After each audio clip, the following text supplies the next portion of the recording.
warahmatullahi wabarakatuh. Bagaimana kabarnya hari ini? Semoga kita semua selalu diberikan kesehatan. Sebelumnya, perkenalkan, nama saya Fadilah Ulia, mahasiswa KKPLP Pendidikan Masyarakat Universitas Jember.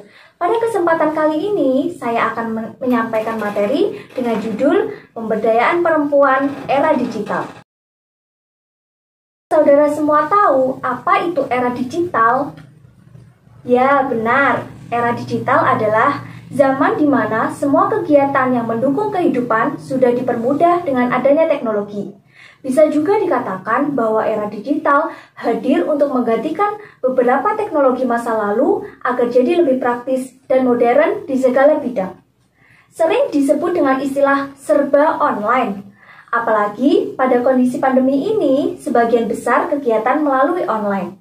Mulai dari sekolah online, rapat online, belanja online, ojek online, dan masih banyak lagi. Nah, itulah sebagian kecil contoh dari era digital. Tapi sebenarnya, apa sih kemudahan di era digital? Kemudahan di era digital yang pertama, mudah dalam berkomunikasi.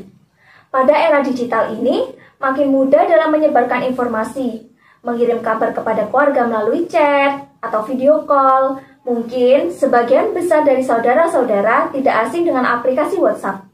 Nah, aplikasi WhatsApp merupakan salah satu contoh kemudahan di era digital pada bidang komunikasi. Kemudian yang kedua, yaitu dalam mengirim uang. Pada era digital ini, mengirim uang tidak perlu repot melalui wesel, serta harus menunggu beberapa waktu untuk sampai tujuan. Karena saat ini sudah ada mesin ATM yang tersebar di mana-mana, sehingga memudahkan pengirim untuk mengirim uang dan tidak perlu menunggu lama untuk sampai tujuan. Kemudian yang ketiga, dalam berbelanja. Pada era digital ini, kita bisa memilih barang tanpa harus repot datang ke toko atau mall. Untuk pembayarannya pun lebih praktis. Cukup transfer sesuai nominal dan barang akan langsung diantar ke tempat. Hayo, siapa di sini yang sudah pernah berbelanja online? Atau di antara saudara-saudara sekalian ada yang sering berbelanja online? Kemudian yang keempat, yaitu dalam mencari tempat. Pada era digital ini, kita bisa bepergian kemanapun tanpa harus takut tersesat dengan menggunakan aplikasi GPS seperti Google Maps.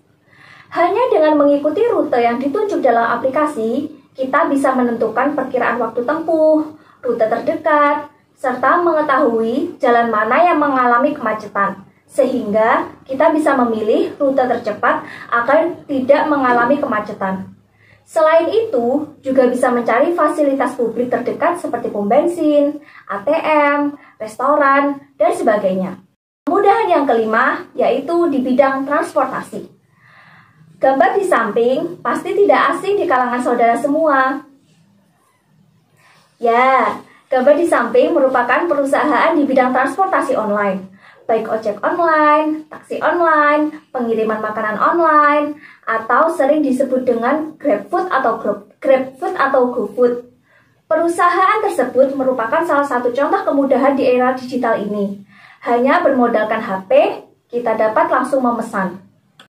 Nah, itu tadi beberapa contoh dari kemudahan di era digital.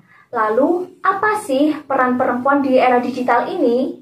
Perempuan memiliki potensi besar dalam memajukan bangsa Indonesia, terlebih di era digital seperti sekarang. Bahkan, perempuan berada di baris depan dalam pembangunan bangsa di era digital. Meski tekanan pandemi harus dihadapi, perempuan memegang peran strategis, yakni sebagai pekerja rumah tangga, seperti mengatur rumah, membesarkan dan mengasuh anak, berperan sebagai pekerja transisi, seperti bekerja dalam bidang usaha keluarga, dan sebagai pekerja di luar rumah tangga sebagai perempuan karir. Sesungguhnya, perempuan memiliki potensi luar biasa yang dapat dimanfaatkan untuk memajukan bangsa, mendidik generasi penerus bangsa sebagai pemberi pendidikan yang pertama dan utama bagi anak-anaknya. Perempuan di era digital tidak cukup berkecimpung hanya sebagai ibu rumah tangga, tetapi dituntut juga harus mampu berkecimpung dalam usaha keluarga maupun di dunia karir. Peran teknologi informasi dan komunikasi dalam menjalankan tugas dalam keluarga dapat memberi wawasan dalam mendidik dan mengatur rumah tangga secara modern. dapat sebagai sarana untuk mencari cara menyelesaikan persoalan-persoalan dalam mendidik anak dan mengurus rumah tangga. Dalam bidang sosial, peran teknologi informasi dan komunikasi bagi perempuan dapat dijadikan sarana penting dalam pemberdayaan ekonomi, yang saat ini kegiatan ekonomi bisa dilakukan secara online. Di samping itu juga dapat mendorong lebih banyak kegiatan-kegiatan sosial kemasyarakatan dapat dilakukan. Saatnya kita sebagai perempuan tunjukkan karya nyata bahwa kita bisa membangun perekonomian Indonesia agar Indonesia makmur dan sejahtera. Hidup perempuan Indonesia.